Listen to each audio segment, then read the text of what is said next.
Mesdames et messieurs, cette vidéo est sponsorisée par Vévor. Et oui, encore une fois, Vévor nous sponsorise. Ça fait un moment que j'ai reçu cette glacière et que je devais vous en parler. C'est la vidéo idéale. Quoi de mieux quand on part travailler très loin, comme moi par exemple, ou quand on s'en va en vacances, que d'avoir une glacière électrique à ses côtés. Eh bien écoutez, avec Vévor, c'est possible. Vous avez ici une glacière. Ouais, il y a des trucs dedans. C'est quoi ça ? C'est une glacière électrique qui se branche naturellement à la voiture, au 220 volts, qui descend jusqu'à moins 20 degrés. C'est pas une blague, vraiment c'est pas une blague. Vous avez un écran digital ici, que je vous filmerai de toute façon. Vous avez un écran digital ici, vous avez la prise ici pour naturellement brancher. Il y a beaucoup de place, il y a même un bouchon ici, à l'intérieur, qui permet de la nettoyer à grande eau et la vider ensuite sans problème. C'est merveilleux. Naturellement, elle est sur roulette. Comme une valise. Tu pars en vacances, t'as ta valise? Non, j'ai ma glacière, il y a de la bière dedans. Non mais vous rigolez, mais c'est pas le tout, mais on l'a essayé, figurez-vous. Bah déjà, ça refroidit très vite, hein, pour commencer. Ensuite, ça reste froid longtemps, même quand elle est débranchée, donc ça c'est un point très important. Et on a l'impression d'ouvrir le frigo. Vraiment, tu prends la bouteille, c'est frais comme dans le frigo, et moi qui bois de l'eau très très fraîche tout le temps, j'ai été ravi d'avoir cette glacière, vraiment. Alors ça, pour faire plaisir à Vévor, j'ai dit à Vévor, écoutez, envoyez-moi ce qui vous fait plaisir, parce que depuis le début, c'est moi qui vous demande ce que je veux. Et ils m'ont envoyé cette glacière, et figurez-vous que je suis pas déçu. Très belle glacière, très bonne glacière, hein, ventilateur ici, ventilateur là, vraiment tout est fait pour faire du froid. Donc dans cette glacière, on peut mettre environ 1, 2, 3, allez, 4, 5, 6, 7, 8, allez, on va dire une dizaine de bouteilles de rosé, quoi, si c'est bien rangé, voilà, on peut mettre ça, hein, ouais, dizaine de bouteilles de rosé, c'est bien ça pour aller en vacances, des bouteilles de rosé. Alors attention, pour le prix de cette excellente glacière, nous sommes à 200 €. 206 ou 209, quelque chose par là.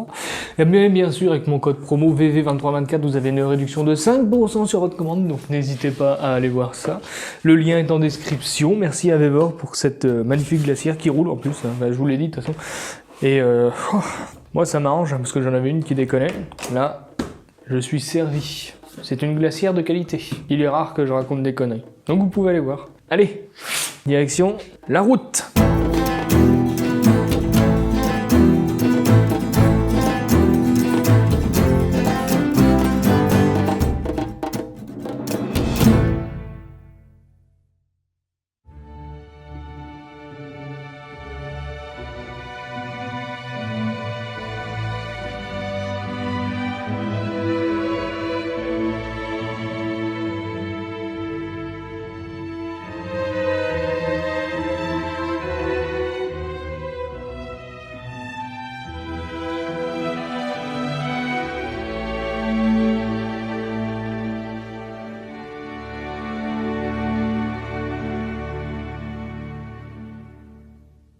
Mesdames et messieurs, bonjour et bienvenue sur Vivre à l'ancienne. Aujourd'hui, nous sommes pas chez moi, nous sommes pas dans le studio, nous sommes dans un magasin qui a gentiment accepté qu'on filme chez lui. Pour aujourd'hui casser un agneau, voilà, je devais le faire chez moi, mais étant donné qu'il y a eu quelques problèmes, c'est pas le mien, c'est pour le magasin, mais je vais le casser, je vais vous montrer comment on fait. Ça va être la méthode la plus rapide, parce que moi normalement, si vous voulez, je le coupe, je le fends si vous voulez en deux. Et là on va pas le fendre en deux, on va couper la culotte, parce que ça s'appelle la culotte, descendre les côtes filées, après on va fendre en deux les côtes découvertes, enlever les poitrines, enlever les épaules, enlever le collier. Je vais vous montrer tout ça dans cette vidéo. Mais un jour, quand j'en aurai acheté un pour la maison, vous verrez comment on le fend en deux et comment on le prépare. C'est deux manières différentes. Là, vous allez voir une première manière, la plus simple, on va dire. Et après, vous verrez la deuxième à la maison, le jour où il arrivera. Donc là, ici, tu as la culotte de l'agneau, je te l'ai remontré tout à l'heure. La culotte, c'est les cuisses, en fait, voilà. Là, tu as les cuisses. Après, si tu redescends, là ici, tu as toutes les côtes filées. Après, tu descends, tu vas avoir les côtes découvertes qui arrivent jusqu'à ici. Et là, après, tu as le collier d'agneau pour faire des navarins. De toute façon, je vais te montrer tout ça. Là, tu as les épaules, bien sûr, les poitrines qui sont ici, les rognons qui sont cachés là-dessous. Et puis, voilà, c'est à peu près tout. Allez, je te montre ça sur la table. Faut savoir que l'agneau, il faut que tu le portes comme si tu portais ta femme. Sur l'épaule. Et puis là, tu t'en vas avec. Allez, salut! Donc oui, dans cette vidéo, ce que tu vas voir, c'est plus l'agneau que moi, bien sûr, hein. Donc c'est un peu spécial, parce que du coup, je suis pas chez moi, c'est pas pareil, là, c'est différent. Nous sommes au Flay, nous allons casser cet agneau. Je sais pas si vous avez déjà vu un agneau en vrai, mais ça ressemble à ça. Voilà, déjà ici, tu peux commencer par enlever les élastiques qui tiennent les épaules. Et on va tout de suite commencer par la culotte. Alors là, ici, nous sommes sur un agneau de qualité, c'est-à-dire un agneau des Bocages et du Poitou-Charentes. Voilà, agneau des Poitou-Charentes, je sais pas si vous le voyez. Voilà, ça c'est des bons agneaux, ça. Donc né, élevé et abattu en Poitou-Charentes, élevé 60 jours minimum par des brebis de race à viande, nourris à partir de fourrage produit en Poitou-Charentes et d'aliments complémentaires référencés. Voilà, c'est tout ce qu'il y a de marqué, et bien sûr tout ça dans le respect de l'animal. Donc Poitou-Charentes, donc Deux-Sèvres. Bon, il y a d'autres départements, mais on va dire les Deux-Sèvres. Alors, première étape, enlever la culotte. Alors la culotte, c'est un nom qui a fait beaucoup rire pendant mon apprentissage, bien sûr, évidemment, on se demande pas pourquoi. Ici, vous allez tâter. Vous allez sentir un os qui va être l'os, le coxal en fait, c'est le coccyx. Là c'est dur, là ici c'est dur, là vous le voyez, là il est là. Là on le sent bien, c'est tout dur, dans la vidéo vous n'allez pas voir grand chose. En fait il faut descendre là. Là c'est mou, là c'est mou, là c'est mou, là on sent quelque chose de dur. Là c'est l'os. Si on s'en va plus loin, c'est mou, c'est mou, c'est mou. C'est ici là. Et donc cette partie qui est dure, ça va pas être compliqué. Il va falloir prendre son couteau, préférence un trancheur, je vais le mettre en face de moi. Tu vois, tu chopes bien la partie dure et tu passes ton couteau juste à côté en faisant une tranche naturellement bien droite. Voilà. Et tu vas essayer de l'emmener droit, bien sûr, jusqu'à de l'autre côté. Et si tu y arrives bien, comme là je viens d'y arriver, j'espère que ça va marcher, j'espère que les plans sont corrects. Donc là, on a fait la première coupe qui est bien droite. Donc là, normalement, si je le mets sur le bord, ce que tu vois sur le bord là, si je le mets sur le bord, si je laisse tomber et que j'appuie un peu, eh ben non, ça marche pas. Pourtant, je l'ai bien eu, hein. Je comprends pas. Attends, on va pas me faire ça en vidéo, non, d'habitude ça marche à chaque fois. Voilà. Ce qui fait que là, tu as une coupe bien droite de ton gigot. Ouais, je mets des gants en bleu parce que bon, raison d'hygiène. On le sait maintenant, hein, l'hygiène. Lol. Donc là, tu as une belle coupe. Ici, tu as tes deux gigots du coup. Donc la culotte, c'est les deux gigots ensemble. Et un gigot, c'est ça. Voilà, cette partie-là, tu le verras tout à l'heure. Tiens, bah, comment séparer ces deux gigots? Ça va être très simple. Alors ici, tu vas d'abord couper par là. Tu vas enlever. Là, tu vas écarter un peu. Tu vas écarter pourquoi? Voilà. Là, tu vois bien ta séparation. Ici, il va falloir que tu ailles entre les deux. Alors attends. Parce que comment le faire sans te gêner? Tu vois, en fait, il faut que je me mette derrière la caméra, ça va dire. Ici, tu vas là. Il faut aller bien au milieu, en fait. Et tu écartes. Alors, c'est pas hyper facile, c'est la première fois que je travaille si loin d'un... Oula, j'ai touché la caméra. D'un gigot. Attends, je vais faire un autre truc. Je vais le faire à l'envers, c'est pas grave. Là. Et donc là, tu as une petite séparation entre les deux, là, tu vois. Il faut que tu essayes de l'avoir, allez, que tu sois bien au milieu, même si aujourd'hui, ça compte plus trop. Et tout le monde s'en fout un peu. Donc là, voilà, bref. Toujours bien centré. Tiens, c'est marrant, ça, les bavettes sont... Hop. Voilà, là, tu as bien séparé en deux. Là, ce que je vais faire, tu vas peut-être pas trop le voir. Je vais me mettre en face de toi. En fait, là, tu vas écarter avec tes jambes, avec tes bras. Tu vas prendre ici bien au milieu. Tu vas bloquer ta pointe de ton couteau ici. Et voilà. Et ça se casse en deux tout seul. Pour le séparer, certains le scieront. Je sais que moi, il sera scié dans ma manière de faire, bien naturellement. Parce que moi, quand je vais le faire à la maison, je vais le couper à la feuille. Donc il va être fendu du début jusqu'à la fin. Donc il sera jamais entier comme ça. Donc là, tu vas aller chercher un petit peu là. Tu vas ici. Et là, en fait, c'est ici la séparation entre l'os de la colonne vertébrale et l'os du coccyx. Tu as un petit croquant. Petit croquant, c'est un cartilage. Tu passes ton couteau derrière et tu vois, hop. Voilà. Ici, tu suis ta colonne vertébrale par le dessous. Et tu as séparé ton gigot. Tes deux gigots du coup. Donc voilà pour les gigots. Attends, on va aller chercher un petit truc pour accrocher les gigots, là, ça sera plus pratique. Donc là, on s'en va les raccrocher. Si tu veux vraiment être dans le métier, raccroche toujours, si admettons ça t'intéresse, raccroche toujours dans les endroits où ça craint pas la viande. Tu vois, là, je le mets dans un nerf, on s'en fout, ça va rien abîmer. Là, ici, je le mets dans la peau, parce que j'ai coupé le nerf tout à l'heure. Voilà. Hop. Là, c'est bon. Impeccable. Maintenant, nous arrivons à l'étape des épaules. Moi, je le casse dans cet ordre-là. Après, vous faites ce que vous voulez. Là, vous voyez, là, il y a eu un problème de mon avis quand ils ont enlevé la peau, enfin, de dire la fourrure à l'abattoir. Ça a dû déchirer un peu là, parce qu'il manque de la viande. Ça devrait être comme ça. Tu vois, là. Et là, il en manque. Reprenons. Là, je vais aller chercher derrière. Je vais faire comme un cercle.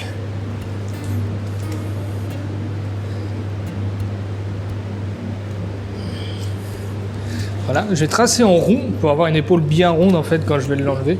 Et là, hop, là tu tires et ça écarte. Ça écarte tout. Et comme ça, hop, tu as juste à passer ton couteau là-dedans, terminé. Voilà, tu vas bien chercher aussi ici. Là, tu suis au bord, toujours en essayant de faire... Hop, là, tu arrives au bout. Donc, tu coupes. Bon, bah, ça, c'est perdu. Ou merguez. Là, tu suis ton couteau. Là, tu vas suivre. Ça s'appelle le dessus de palette dans la vache. Tu vas le suivre et arriver ici. Tu remarqueras que j'espère que tu vois bien, parce que bon, voilà. Tu es arrivé au bout, là. Tu vois, c'est blanc. Là, tu passes ton couteau comme ça. Pourquoi? Tout simplement pour avoir le cartilage correctement enlevé. Enfin, du moins, bien enlevé. Ah, putain. Pourquoi faire ça? Pour que tout simplement enlever le petit bout de viande qu'il y a sur le cartilage. Parce que ce petit bout de viande va être perdu quand on va désosser l'épaule parce qu'on va enlever le cartilage. Comme ça, il reste attaché aux côtes. Donc comme ça, tu l'as encore sur les côtes, ça évite de le balancer à la poubelle. Tu vois ce que je veux dire? Voilà. Ici, tu prends ton couteau, parce que là, tu as l'os de la palette, donc tu... Impeccable, tu vois? C'est venu tout seul. Donc là, tu continues à faire ton tour. Et voilà. Tu as une épaule à peu près ronde. Je dis à peu près parce que normalement c'est censé être plus rond que ça. Comme il en manquait la moitié, on va dire que je suis pardonné. Donc là on va faire la même chose de l'autre côté en fait. Pareil, hop, tu prends bien dessus, tu prends bien rond.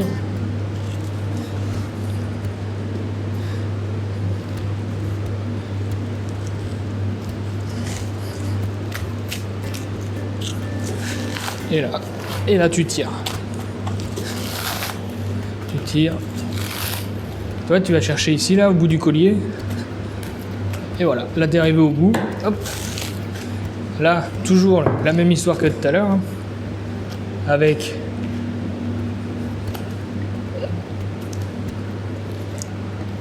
ta palette, ici, qui va faire venir à blanc.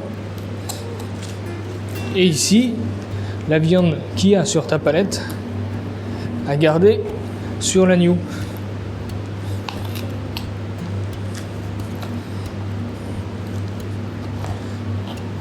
Et voilà, tu as enlevé ton épaule. Tu vois, tu as toujours ton morceau de viande ici. Alors maintenant, faisons quelque chose.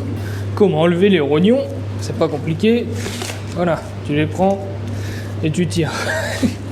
C'est aussi facile que ça. Voilà, ça tu les mets de côté. Alors ici, il va falloir se dépatouiller de tout. Non, pas pour l'instant, ça sera quand on le préparera, mais du coup ça vous ne le verrez malheureusement pas. Enfin si vous le verrez, mais dans mon studio, à la maison, un jour on fera ça. Alors ici, soit ici tu as une côte là. Ici tu as une côte. Soit tu coupes à partir de la première côte, ce qui fait que là tu as, comment t'expliquer, tu vas avoir des côtes filées, mais pas beaucoup. Tu vas avoir que cette partie-là. Soit tu triches, tu vas chercher la deuxième côte. C'est ce qu'on va faire, on va tricher. Ça c'est la petite hampe, on va la laisser sur... Voilà. On va tricher, je vais vous expliquer pourquoi, on va prendre par là.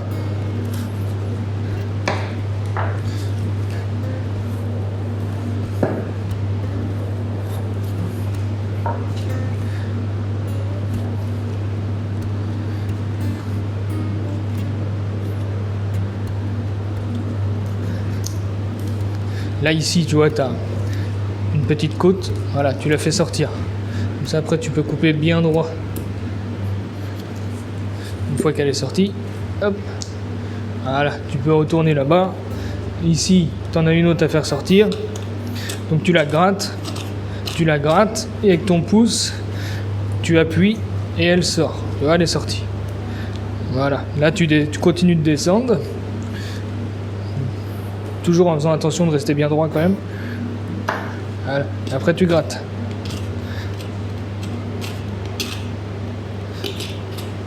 Et même principe. tu la fais descendre. Hop. Donc là, tu as fait la moitié. Pour avoir l'autre moitié, il va falloir être malin, il va falloir prendre la même chose à peu près. Vous restez droit. Et donc là, je vais tailler. On va se faire avoir. On a la hampe qui n'est pas enlevée ici. Voilà. Donc là, on va retourner. On va aller de ce côté-là, que tu devrais mieux voir normalement, étant donné que tu es bien en face. Je vois même pas ce que ça filme en plus, que j'ai le truc en plein milieu. Ouais, tu vas le voir. Donc là, on va dégager aussi. Ah, ça veut pas. Là, tu vois les récalcitrantes, celle-ci. Voilà. Hop. Ici, nous avons un petit cartilage qui va vite partir. Voilà. Là, tu fais le tour. On va rejoindre ici. Ici, tu as encore une côte. Voilà. Voilà la sautée. Et voilà. Là, tu es pile poil dans ta séparation au niveau de la colonne vertébrale. Et tu vas voir que là, normalement, ça va faire comme avec le gigot. Tu vois, tu as séparé en deux. Nickel chrome. Et là, pour éviter de faire des mauvaises coupes, on va vraiment couper tout autour. Et voilà. Et là, tu as une coupe parfaitement droite pour tes côtes filées, qui sont devenues des côtes filées, parce que c'était des côtes découvertes à la base. Tu vois, elles sont comme ça, elles sont de toute beauté. Et en fait, normalement, pourquoi on fait ça? Moi, je me rappelle, c'est parce que comme les côtes filées sont plus petites que les côtes découvertes, on enlevait, tu vois, on venait piquer ici, 2-3 côtes, et ça rallongeait considérablement la taille de la côte filée. Et tu vois, là, je vais te montrer juste vite fait, parce qu'il faut enlever la peau, faut tout enlever, mais comme là, faut pas que je les prépare, je vais pas te montrer comment on fait, tu verras ça à la maison, même si à la maison, elles seront pas doubles, elles seront simples. Et là, tu vois, tu fais ça correctement.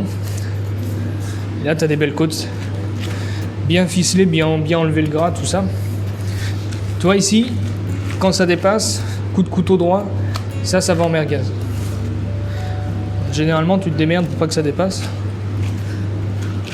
Quand c'est bien ficelé, tu vas enlever quelques grammes, tu vois. Et c'est pour ça que moi, je fais toujours séparer en deux, parce qu'au moins, là, il est beau en plus. Quand tu sépares en deux, c'est plus facile à mettre en forme, c'est plus facile à couper, parce que couper en tranches avec le gros os de la colonne vertébrale au milieu, c'est un bordel incroyable. Voilà pour les côtes filées qui sont belles. Franchement, ça va, elles sont vraiment sympas, je trouve. Et voilà. Là, on va tout redéfaire, on va tout raccrocher. On va raccrocher nos épaules aussi, tiens. Comme je disais tout à l'heure, toujours accrocher ça dans un endroit qui est peu important, qui va pas bousiller la viande, c'est-à-dire là, par exemple. Et tu vois là, les côtes filées, je les ai accrochées dans la poitrine. C'est-à-dire que ça, c'est pas un endroit grave. Tu vois, je vais pas la planter ici, tu vois. Je vais pas le raccrocher en pile poil en plein milieu de la côte, ça serait débile. Faut toujours prendre un endroit qui n'est pas très gênant, qui n'est pas très noble. Tu vois, j'aurais même pu le prendre dans le bout de la peau ici. Ça aurait été plus intelligent. Là, ici, là, ça, s'il y a un trou dedans, on s'en fout complètement. Ça, c'est très important si jamais tu veux débuter dans la chose. Si jamais tu veux débuter, très important de savoir accrocher les morceaux et de savoir bien les raccrocher. Parce que si tu attaches un filet de bœuf par le milieu, tu vas te faire allumer la gueule. Ça, c'est quelque chose de très important. Alors, pour le collier qui est ici. Le collier ici, vous voyez que c'est rouge, c'est parce qu'il y a eu la saignée. Voilà, on est allé le saigner au cœur, donc forcément, le sang, voilà. Ici, on a toute une partie qui n'est pas très très bonne. C'est-à-dire la saignée. Il va falloir qu'on l'enlève. Ça, c'est obligatoire. Tu vois? Donc là, tu passes par ici. Tu colles ta poitrine en fait. Là tu es à l'os de la poitrine. Il faut vraiment que tu colles ta poitrine. Et là, tu vas tourner ton trancheur de manière à, hop, tu vois, couper et aller chercher vraiment tout ce qui est sale. Tout ce qui est pas propre. Ça, malheureusement, dans les taxais, tu vois, mettre ça en merguez, ça serait vraiment un connard. Ou alors récupérer vraiment la petite viande, mais ça, c'est des glandes, c'est la saignée, ça, c'est poubelle. Enfin, pour moi, après. Maintenant que nous sommes ici, nous avons le collier ici. On a fait la coupe bien droite. Il va falloir que lui aussi, on lui fasse une coupe bien droite. Sauf que contrairement au gigot, et contrairement au côte filet, tu vas pas pouvoir le faire craquer au bord. C'est pas possible. Enfin si, ça doit être possible, mais tu vas te faire chier. Donc qu'est-ce qu'on fait? On prend la feuille. Bien sûr, on essaye d'aller bien droit, de pas faire trop de coups.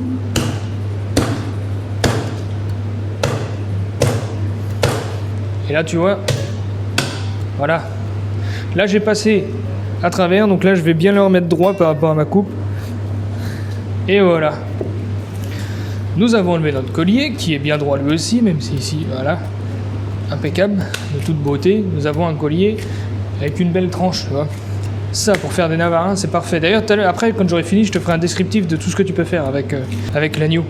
Donc là, tu as un beau collier. Ici, naturellement, il faudra que tu l'enlèves quand tu voudras le présenter, bien sûr. Et pour le couper en tranches, tu le coupes comme ça. Voilà. Bonjour, madame. Bonjour, madame. Qu'est-ce qu'il vous faut? Du jambon blanc. Du jambon blanc. Combien de tranches? Une balle. Un peu épais? Le meilleur. Hein. Le meilleur jambon blanc? Ouais. Bon, on va prendre celui de couenne, pas avec la couenne. Est-ce que comme ceci, ça ira? Une autre? Pour les mettre au congé? Oui. Oui, ça fait de belles tranches. Avec ceci, madame, du coup, ça ira? Alors, 24, ça va. Et voilà. Merci. Belle journée. Alors, on va. Donc, tu as ton collier. Ici, tu as ta poitrine. Alors, la poitrine, pour l'enlever. Moi, je vais l'enlever parce que... Alors, il y en a qui passent à la scie directement comme ça, là. Pour séparer en deux. Moi, c'est quelque chose que je ne fais pas. Moi, je préfère fendre en deux. C'est un plaisir pour moi de faire ça. Donc, là, je vais essayer de tracer bien droit au niveau des côtes. Je me fie, en fait, au milieu... pour pas que j'ai des poitrines, des côtes découvertes trop grandes, et pour pas que j'ai de poitrine trop grande. C'est-à-dire que je vais pas couper là, non, je suis pas con, parce que là, la poitrine, laisse tomber. Puis je vais pas couper là non plus, parce que sinon, les gens, quand ils vont voir la côte, ils vont voir un os grand comme ça, parce qu'il faut savoir que la viande est là. Ici, ça va être que des amuse-bouches pour à grignoter, si tu veux. Là, faut trouver le juste milieu entre les deux. Comme ça, tu as une belle poitrine et tu as des belles côtes. T'es pas trop emmerdé. Moi, dans ce que je fais, normalement, je le scie même pas. Je le gratouille ici, là, jusqu'au bout des côtes. Et après, je fais craquer la poitrine et tout vient à blanc. C'est plus un système de décoration. C'est ce que je faisais quand j'étais apprenti. Après, t'enlèves les côtes, tout ça, mais là, on est... Voilà, là, c'est dans l'esprit traditionnel. Que je vous ferai découvrir un jour, de toute façon. Là, on est plus dans l'esprit classique. Alors, maintenant que tu as tracé ça bien droit, tu vas prendre ta scie. Tu vas scier tranquillement pour séparer ta poitrine de tes côtes. Voilà. Donc là, tu as ton morceau de poitrine qui est de taille classique. Après, pour le préparer, si tu veux, t'enlèves ça. Mais ça, on ne le verra pas dans cette vidéo non plus. Parce que c'est pas ce qui est demandé sur ma fiche de travail. Voilà, j'ai eu l'autorisation, au fait, de... Vous inquiétez pas, je fais pas ça clandestinement. Moi, ce que je fais, c'est que j'essaye de prendre toujours un point de repère en fonction de là où j'ai coupé. Tu vois, essayer de mettre ton couteau à peu près droit. Tu vois, là, j'ai pris un point de repère, je vais le tracer jusqu'ici à peu près. Je sais que ça sera pas droit, de toute façon. Parce qu'on retombe jamais réellement droit comme il faut. Et là, tu vois, je vais le faire dans ce sens-là. Et je vais y aller tout doucement. Le tout, c'est pas d'appuyer sur la scie. Plus tu appuies, moins tu y arrives. Il faut laisser glisser la scie. Il faut que tu pousses la scie. En fait. Tu la pousses. Tu la pousses. Et voilà. Alors surtout, quand tu arrives à la viande, arrête de scier, prends ton couteau. Voilà. Ça évite de faire des trucs horribles. Et donc là, ici, tu vois... Oh putain. Alors là, on a une coupe de côte qui est à peu près de la même taille. Je suis moi-même surpris par mon talent. Je sais même pas, ça a l'air sombre l'écran, c'est moi ou c'est sombre là? Non? Ah non. Non, ça le fait. Maintenant, partie délicate qui va être la coupe, la fente de l'agneau en deux. Certains vont pressiller ici. En fait, on va faire une première coupe pour lancer le premier coup de feuille. Parfois je le fais pas, du coup ce qui fait que tu fais un coup là, là, et au final après tu arrives au milieu, sauf qu'ici tu as tout défoncé. Voilà, ça je le fais et c'est pas terrible, Des fois, quand t'as pas trop le temps et puis que le but c'est pas de faire de la qualité mais de la quantité, tu fais comme ça. Bon allez, aujourd'hui on va faire de la qualité. Donc là, tu prends bien au milieu, tu vois. Bien au milieu. J'espère que tu vois. Tu vois là, mon doigt il est où là? Ouais, si, c'est bon, tu vois. Tu prends au milieu et là tu vas faire quelques allers-retours, tu vois. Bien faire descendre ta lame. Voilà, nickel. Là. Donc là tu vas dire, oh putain, c'est pas grand chose. Là tu vois, tu as une petite fente ici que j'ai faite. Ce qui va guider mon premier coup de feuille. Voilà. Tu vois là, j'ai planté ma feuille. Alors là par contre, je vais pas pouvoir me mettre dans une position confortable pour que tu puisses voir quelque chose parce qu'il va falloir que je me concentre. Sinon je vais tout foirer. Je me connais.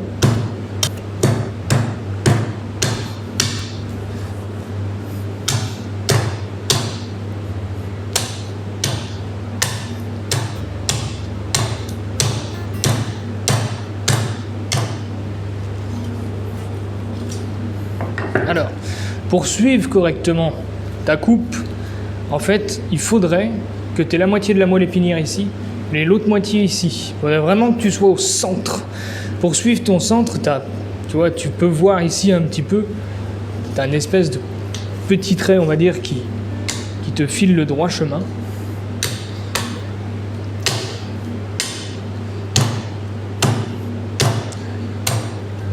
Là, tu vois, je te montre comment faut pas faire, tu vois.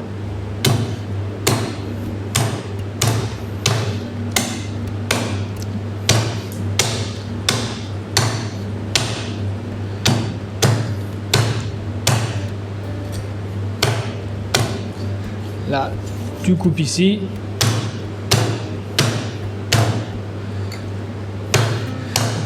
Le plus traite, c'est quand tu arrives en bas. Parce que là, tu vois, tu vas plus pouvoir la mettre réellement debout. C'est pour ça que c'est beaucoup plus facile à faire quand c'est déjà suspendu. Quand tu le fais à la moitié, quoi. Quand tu le fends tout entier, tu arrives directement au collier, parce qu'après le collier se fend aussi de l'autre manière que je vous parlais au début. Je sais pas si vous avez compris ce que j'ai dit, mais je me suis un peu embrouillé dans ce que je vous ai dit. Donc là, ici, comme tu peux le voir, tu as... Ça, on va l'enlever, tu vois, la moelle épinière. Ce que je disais tout à l'heure, il faudrait la moitié de la moelle épinière. Donc au début, on s'est pas trompé, d'accord? Mais à la fin, on est parti en couille. Bon, comme quoi, après 10 ans de métier, ça arrive encore. Donc là, hop, hop, on enlève ça. Ça, c'est la moelle épinière, pour ceux qui veulent savoir. On enlève toujours parce que c'est ce qui va pourrir en premier, entre guillemets. Ça s'abîme très vite. Et nous, ce qu'on veut, c'est bien évidemment que la viande reste correcte le plus de temps possible. Pas l'objectif que ça pourrisse. Voilà. Et donc là, tu as fini par ta dernière partie, c'est-à-dire les côtes. Voilà, après, tu vois, on enlève les peaux comme ça. Ça, c'est pareil, je vais pas le faire parce que c'est pas pour aujourd'hui non plus, donc on va les laisser dessus. Et j'ai les côtes presque semblables. Ils sont presque de la même taille. Putain, on a bien fait notre truc. Donc voilà pour l'agneau. Il est de toute beauté celui-là. Il est vraiment beau. Vraiment. Là, on a un bel agneau. Bravo messieurs.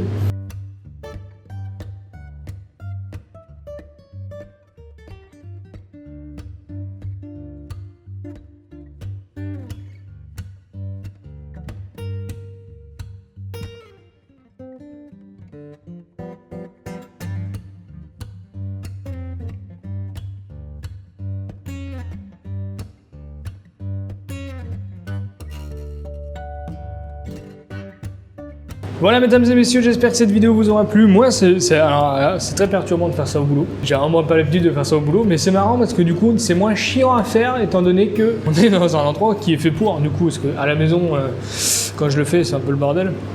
Un peu chiant. Cependant c'est pour moi, donc c'est cool. Bon là c'est pas pour moi, tu vois. Mais je suis mieux équipé. Ah, avantage, inconvénient. J'avais dit que je vous ferai un petit récapitulatif de tous les morceaux, hein. Tous les morceaux qu'on a enlevés, qu'est-ce qu'on va pouvoir faire avec, comment il s'appelle, si vous avez pas retenu. Ici, nous avons un collier, voilà le collier d'agneau, c'est le cou en fait. Ici, pour faire un avarin, c'est parfait. Tu sais, genre les couscous, parce que quand les gens veulent faire du couscous, ils mettent du collier dedans, voilà. C'est ça qu'il faut mettre. Alors, petite alternative, si jamais vous ne pouvez pas avoir de collier, prenez dans les premières côte de la découverte. C'est là où on a coupé le collier tout à l'heure. Donc ici, vous pouvez le mettre jusqu'à peu près là. Allez, maximum 2 côtes plus loin.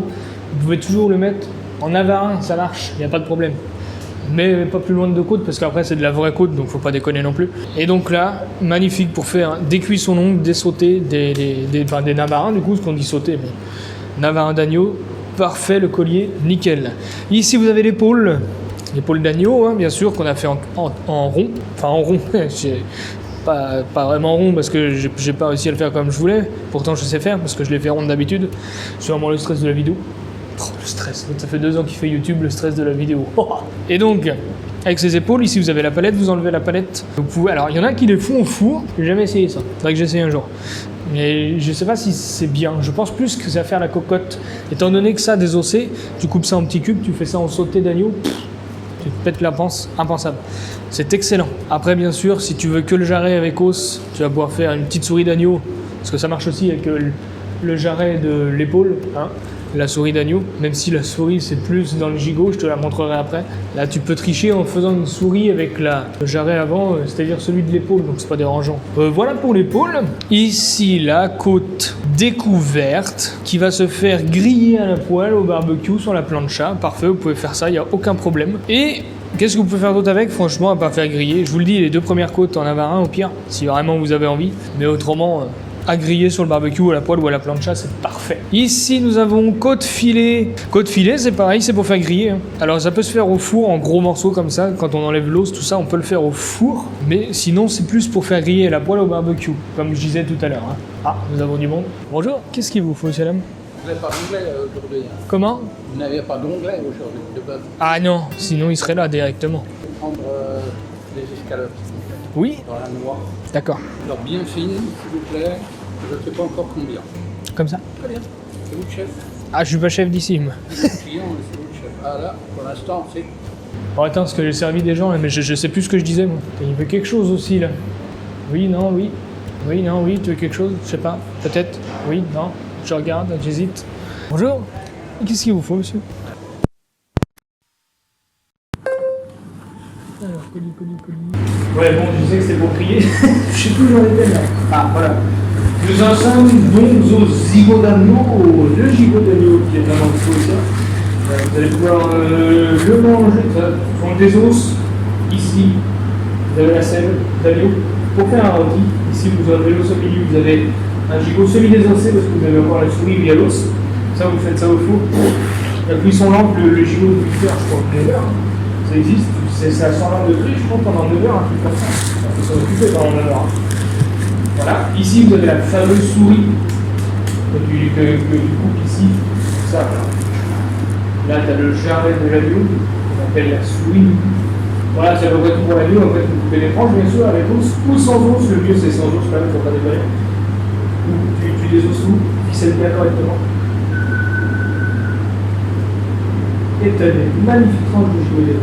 C'est un peu tout pour ce gigot, même si apparemment il y en a qui font cuire dans du coudron, ça existe, hein, sans déconner. C'est une tradition, je ne sais plus où, mais ça existe. La poitrine, dernier morceau de cette liste, qui est sous-côté. La poitrine, nous pouvons nous en servir pour ajouter du goût à nos navarins, par exemple, nos sautés, qui est la même chose que le navarin, les couscous, par exemple, des choses comme ça. Mais en été, peu de gens le savent, vous prenez une poitrine, bien sûr, tout ça, ça a sauté. Ici, là, le gros cartilage, mais ici, ça a sauté. Ça, soit vous le faites mariner ou pas, faites ce que vous voulez. Vous mettez sur le barbecue, c'est excellent, c'est extraordinaire. Si tu ne le savais pas, achète de la poitrine d'agneau, fous ça sur le barbecue entier. Bien sûr, il ne faut pas qu'il y ait un petit pot ici, sinon ça va pas faire. Bien vérifier que tu n'es pas cette peau. Mets ça sur le barbecue, en plus, tu as la petite lampe avec. Franchement, tu te pètes la panse. Voilà pour le descriptif de tout cet agneau. N'hésitez pas à vous abonner, surtout dans la session première. N'hésitez pas à vous abonner, n'hésitez pas à mettre j'aime, un commentaire. Ça me fait toujours plaisir, ça m'a droit au cœur. Et surtout, abonnez-vous, très important. En fait, tout est important, hein, parce que ça fait monter la chaîne dans les statistiques, et on est bon après. Après, on peut dire, après celui-là, il y en a chez vous, allez, gros bisous, n'hésitez pas à aller voir ma chaîne YouTube, ma chaîne de YouTube, bah, tu es déjà dessus, ma chaîne Instagram et ma chaîne TikTok, et enfin c'est plutôt des pages YouTube, page Facebook, page TikTok, page Instagram. Voilà. Sur ce, hein, à la prochaine.